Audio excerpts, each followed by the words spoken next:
Yo, yo, yo, what is up? What is up? What is up? We are back. Game over Edmonton.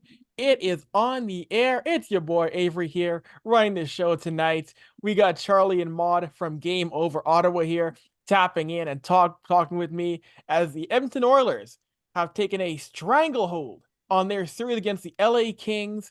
The first game in which felt like a playoff game. Edmonton wins 1-0 on the strength of a strong night from Stuart Skinner in net, and Evan Bouchard, the lone goal, a power play marker, gives Edmonton a 3-1 victory, and now they have a chance to close things out back in Edmonton on Wednesday night, and we'll get into much more in this game after a quick commercial break.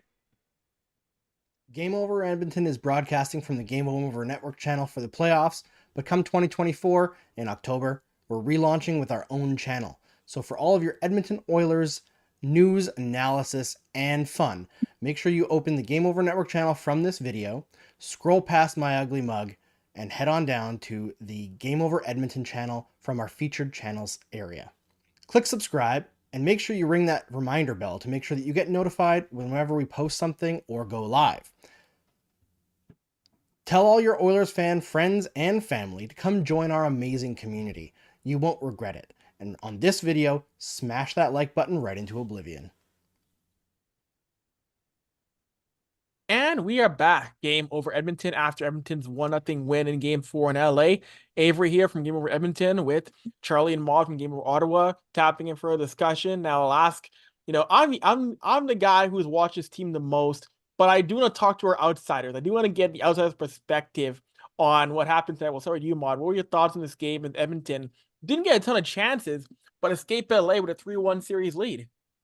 So yeah, as you can tell from the merch, I'm fully on the Oilers bandwagon, which I pretty much have been every year since the Sens stopped making the playoffs, basically the whole McDavid era. So I'm very pleased with the outcome tonight. It's definitely not how the Oilers drew it up. It's not your typical Oilers win, the way that their wins usually go. You know, as you said, this was the first one that really felt like a playoff game compared to the other three games just being like regular season style shootouts. Was lots of power plays. So unexpected result, but I'm glad with how it turned out. Yeah, no, it was a fun game. It was a game in which we saw the LA Kings coming out trying to dictate the pace. Very physical first period, throwing their body around. Everybody in an Oilers jersey was getting hit. Didn't matter if it was McDavid, Kane. They would have hit Chris Knoblauch, I'm sure, if he was dressed for that game. They would have tried to hit him on the bench the way LA played. Charlie, what were your thoughts on the Kings coming out and trying to be physical to start this game here? Yeah, I think it's the exact same thing the two of you have said so far. Like, not the game that we expected to see at all. So yeah, I'm honestly like, not the.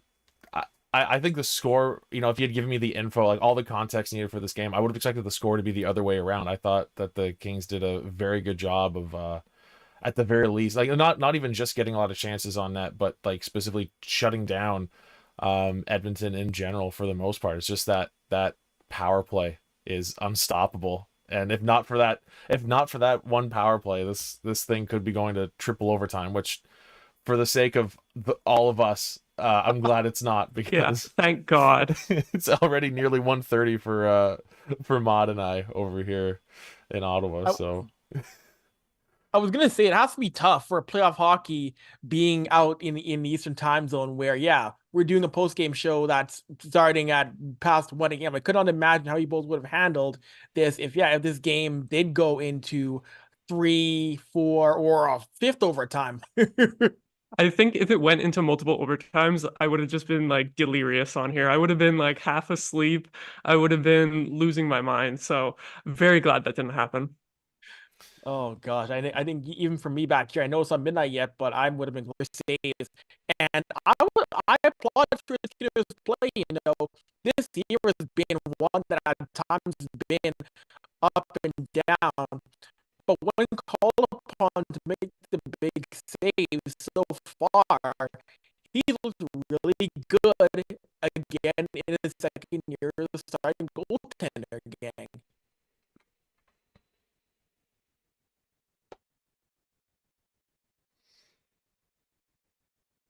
I know, and that's one thing Edmonton has needed. Definitely they needed better goaltending.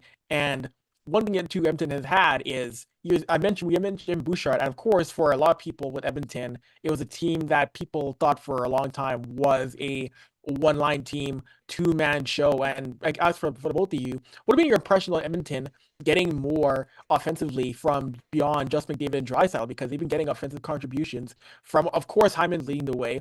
But again, Bouchard, you're seeing Dylan Holloway scored well in this series. They're getting goals from beyond the top two guns who've been leading this team for many years here, gang. Yeah, it's huge, especially because the Oilers have been so reliant on the power play too.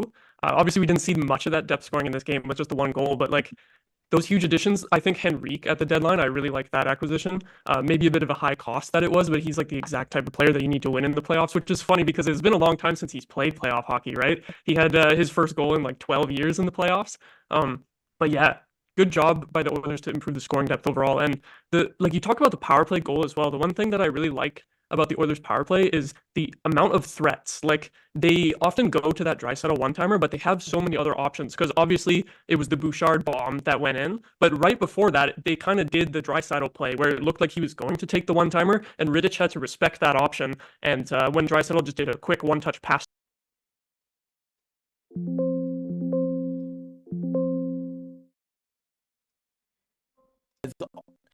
In most power plays, you're looking really for one or two players to stop and neutralize to get a kill.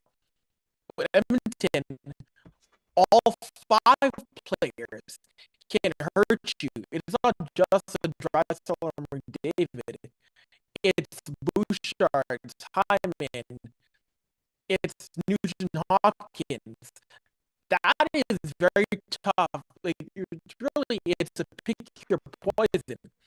If you're gonna stop McDavid, okay, well, it's still Bouchard. Okay, well, it's still three other guys who can play. So really, on every penalty kill, you're gambling to an extent. You have no choice but to gamble on who you're gonna try and contain per power play.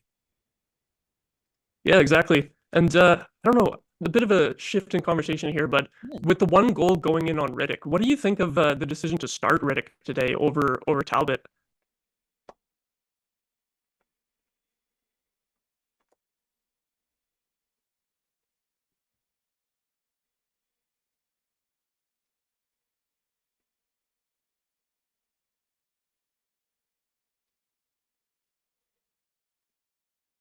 Because why not? Because your season is now on the line back at Edmonton Wednesday night.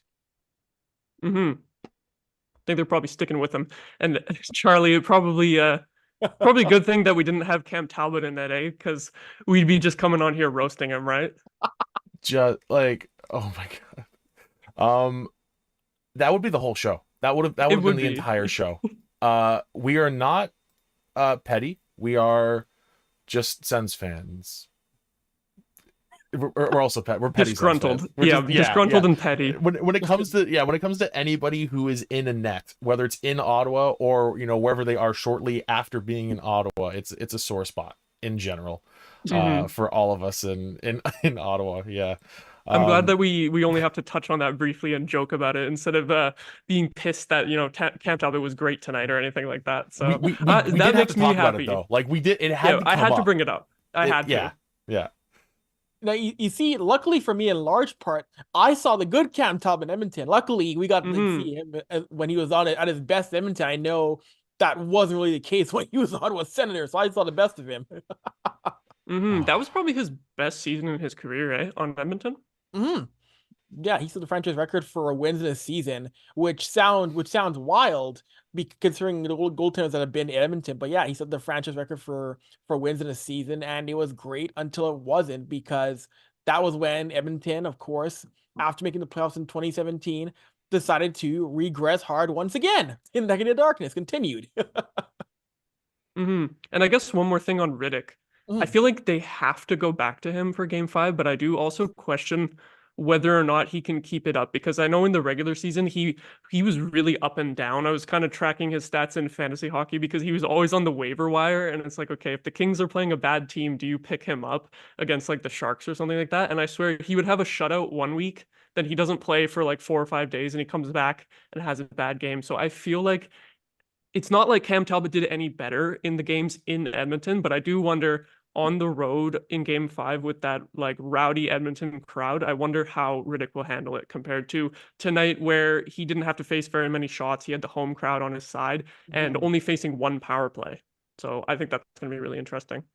Yeah, that's a really good point, Maude. The Kings didn't get into a ton of penalty trouble.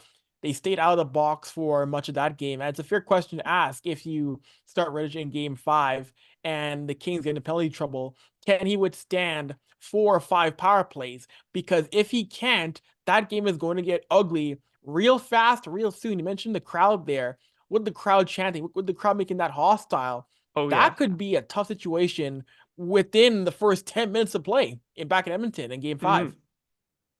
Definitely. No, that really could be. I know for a second there. I know we lost you for a bit. You had tech issues, Charlie. Yeah, so tech issues.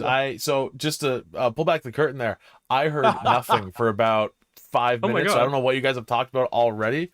So if I bring something up and you go, we already talked about that. I'll just go, okay, my bad. I didn't even notice. I didn't even notice that anything happened. It's perfect. Okay. No, it was perfect. As soon as it kicked back in, I heard you go, right, Charlie? And I went, oh, here we go. And then you brought up Cam Talbot. This is perfect timing. Oh my god. That's so okay. That was perfect. That is funny. So I'll ask you, try to get you back in. Just what are your thoughts on the fact that the main, I guess, pains in the side of Edmonton couldn't generate much? You didn't see much from Quentin Byfield, Adrian Kempe, Trevor Moore. What are your thoughts on Edmonton shutting down the guys who, over the past couple of years here, have been really the Achilles heel for Edmonton's success? They got nothing to generate tonight, Edmonton here. Yeah. I don't know. I haven't had the chance to take a look at anything like natural stat trick or anything just to see like how much of those, just because the shots were so lopsided, it doesn't feel like Edmonton did a whole lot to suppress LA that much. But, none of it felt, not to, say anything negative about Stuart Skinner's performance, because it was fantastic, but nothing felt, I shouldn't say nothing. There weren't too many opportunities that LA had that felt really, really dangerous. It felt like they were getting a lot on net, but a lot from kind of the outside. So I don't know if either one of you is able to look at like high danger chances or anything like that. But I don't imagine there were a ton, because like despite the fact that the shots were pretty lopsided, it never felt like an especially lopsided game.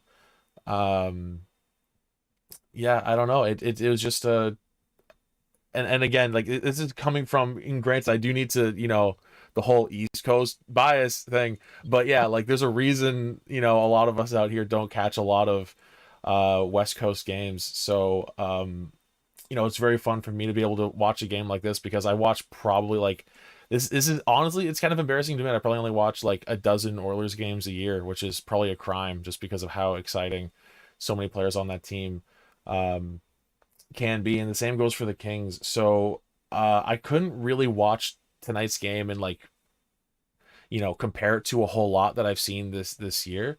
So I don't know if I had trouble, honestly, like like cards on the table, like it's probably removing any kind of credibility I have here, just admitting that like I found this one more difficult to dissect on like a player by player basis, just like just having a not as good of an understanding of how a lot of these guys play. I will say though, one of the names you pointed out for Byfield, he's one of the players I was really, really excited to see play, and I know that LA was only kept to 1 goal, I believe, in game 3, but I was expecting like a really high octane offense from both sides, kind of like games 1 and 2. So I don't know if it was more so like systems being used well and keeping both teams from getting a lot of opportunities, or if it was just a sloppier game than usual. I don't know.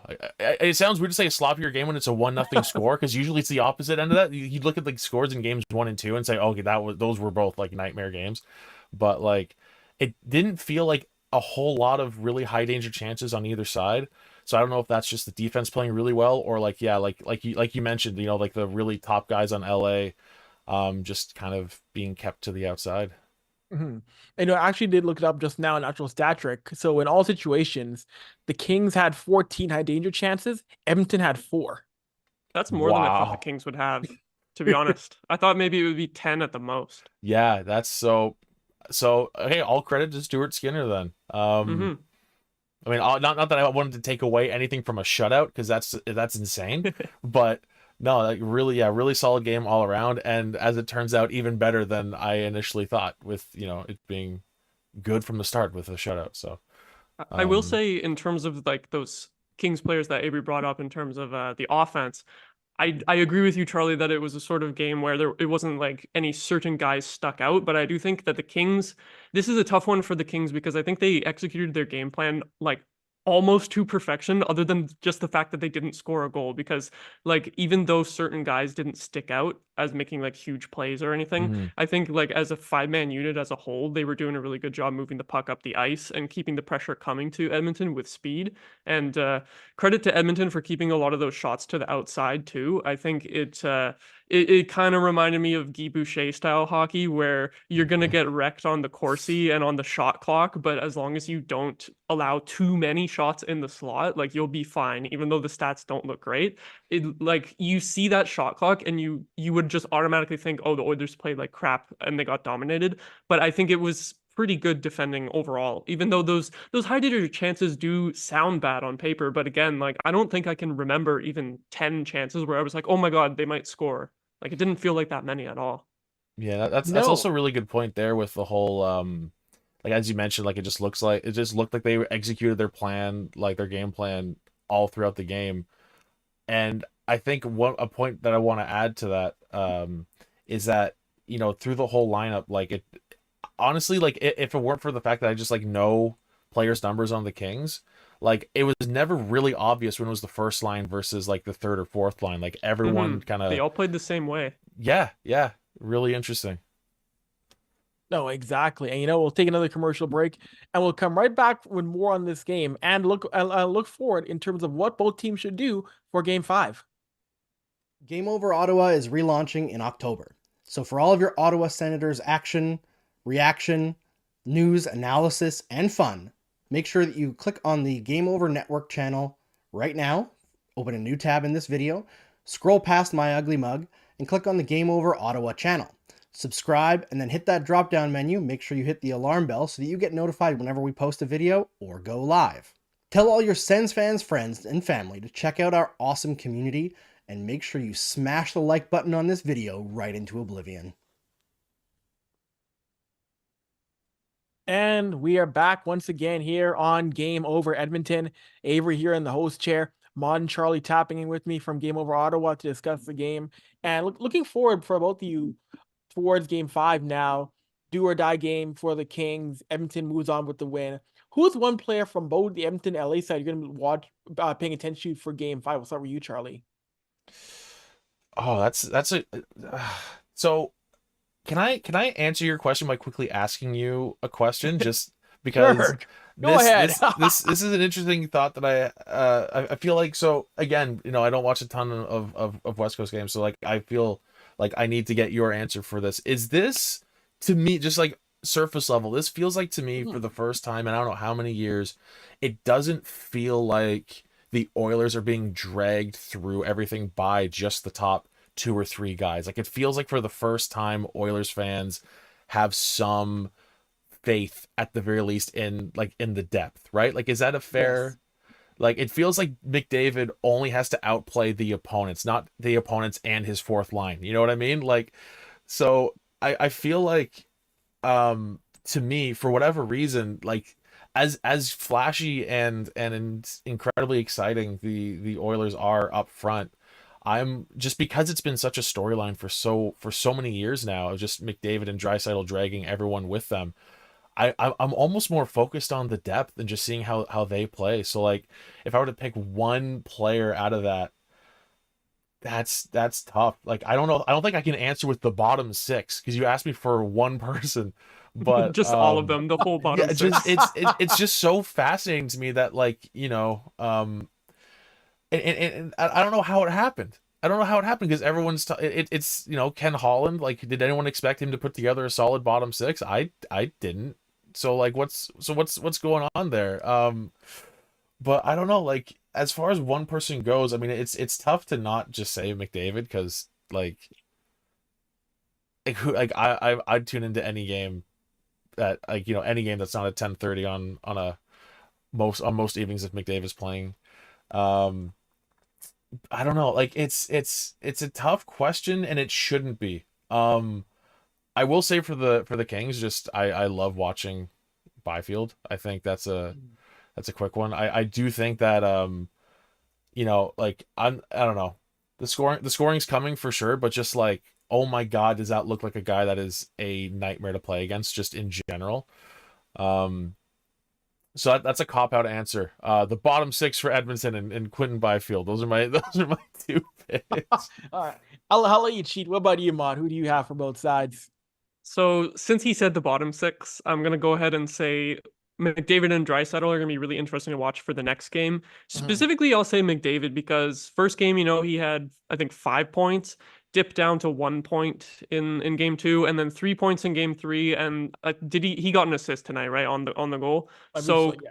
kind of like a big night and then a little quieter night, a big night and a little quieter night. So I'll be curious to see if he puts up a bunch of points again on home ice, coming back there. But him and Draisaitl just didn't generate too much at 5v5. So I think a lot of it is going to depend on if they can raise their game at 5v5. Because if they can, then I think this series is going to be over in 5 for the Kings. But if the Kings can continue to shut those guys down and not take too many penalties, then they have a chance. So I would say McDavid and Draisaitl for sure, for specifically their 5-on-5 play, because they really didn't generate too much tonight. Kings did a good job of keeping them away from the inner slot area, creating very many scoring chances. And then for the Kings player to watch, other than like the goaltending, I would probably say Adrian Kempe, because I just really like watching him play. He's a powerful skater with a heavy shot as well, and he also kills penalties. Good defensive player as well. I just really like him as a two-way forward, and he has a few goals in this series already. I think game two he had a couple of goals. It was either way, whatever it was. I really like watching him play. So he's got to be an X factor for the Kings if they want to get back in this. No, totally. And I'll give my players. My Edmonton player to watch is Dylan Holloway, someone who again has stepped up in this postseason here. Had a 2-goal night. He had a 2-goal night in game two. Has been someone who I've wanted to see get a lot more ice time for Edmonton. Someone who's going to be a part of the Oilers' future. And it's funny because when he's played with skilled players, he's made skillful plays. I'm a big believer in I'm a big believer in that a skilled player shouldn't be mired on the third and fourth line. A high end player who can get to the net, has a really good wrist shot, should be playing with the players who of similar talent. So Dylan Holloway is someone who I'm going to be watching out for from Edmonton's side in game five. And from the LA side, I'm going to say David Rittich. I think Jim Hiller will play him. I want to see Rittich is going to respond if he gets to start in game five to playing on the road, probably going to face more time killing off a penalty, and how he's going to handle Edmonton again, a team who this past year, his past 10 games or so, hasn't had the best performances against. So I want to see how he's going to respond in a do or die game on the road against a team as a King he has struggled against over the past little bit. So with that being said, we'll take one more commercial break and come right back with your questions here to end Game Over Edmonton. Game Over Calgary is relaunching in October. For all your Game Over Calgary content, make sure you subscribe to our Calgary-specific YouTube channel. Open the Game Over Network YouTube page in a new tab from this video, scroll past Andrew talking, and click on the Game Over Calgary channel in our featured channel section. Click subscribe and make sure you hit the drop-down menu to get notified when we post videos or go live. Tell all your Flames fan friends and family to check it out and join our awesome community. And make sure you smash the like button on this video right into oblivion. All right, and we are back to Game Over Edmonton. It's time to look at your questions, comments, complaints. Give those to Andrew for Game Over Edmonton as we wrap things up here as the Oilers knocked off the LA Kings 1-0 to go up in their series 3-1. And I see we do a couple of comments, not so much questions, but there are comments in the chat here on Game Over Edmonton. Let me just pull them up here 1 second. I just had them here. Coming from longtime Game Over subscriber and watcher David W. He mentions here how man, where is it here? He also agrees that Rittich was a good move. It gave the Kings a chance to win. And that's the one thing that I noticed that with Rittich is that much like how Stuart Skinner gave the Oilers a chance to win, Rittich gave his Kings a chance to win because even though it's been a theme, even though Edmonton didn't generate a ton of chances, the saves he made at least got LA activated. Though you could tell it gave them a little bit more confidence having a goaltender who was locked in immediately with Rittich in net tonight. It's possible that maybe the Kings played a little bit better shutdown defense because they didn't have their starter in net. They might have the mentality that, oh, these goalies are pretty even. We've been kind of, they've been splitting starts down the stretch, but I do wonder if maybe since Talbot is considered as the starter, when they have them in net, or when they have him in net, they're a little bit more free flowing, and just if they give up some chances, it's like, oh, well, we have our guy back there, Talbot, he'll make the saves. But then with Riddick, maybe they change their game plan a little bit. Yeah, no, that's a really good point, Maude. Yeah, it's a big. You see that a little bit more. I think you saw it again also too earlier tonight with Vancouver being down to literally their third and fourth string goaltenders in a series in which you've gone through three goaltenders now. You come back to beat Nashville. So I think that was a bit of mentality for the Canucks as well, knowing that hey, we're riding our third string goaltender. We have to take our game to another level because we got to do more for him to support him. And it paid off, and now Vancouver and Edmonton are 1 win away from going to the second round, and we are 1 win away from each from getting the first Edmonton-Vancouver playoff series in 32 years. That would be so fun. I really hope we get that. The odds are looking good. It's really like, it sounds insane, but like when you think about it, like when have they been good at the same time? It's been a while. Very rarely, because Edmonton was just bad for so long, and then as soon as McDavid came along, the Canucks were bad. So it's true. Yeah, it's yeah. Oh my God, I never thought about that. And for what it's worth, coming into the playoffs this season, my most anticipated series was Edmonton Vancouver in round 2. Like that's the one I was looking forward to the most. So it's great that it's looking like it's probably going to happen. I don't want to jinx anything. And any Oilers fans watching this, you may be upset when I say this because it feels like the out of town fan curse seems to be like a real thing. But like heading into the playoffs, this is the year that I think it's Edmonton's year. My cup final prediction is Oilers over Rangers. So we'll see how it goes. Last year I was way off. Last year I said it was gonna be Hurricanes over Stars. Did not happen.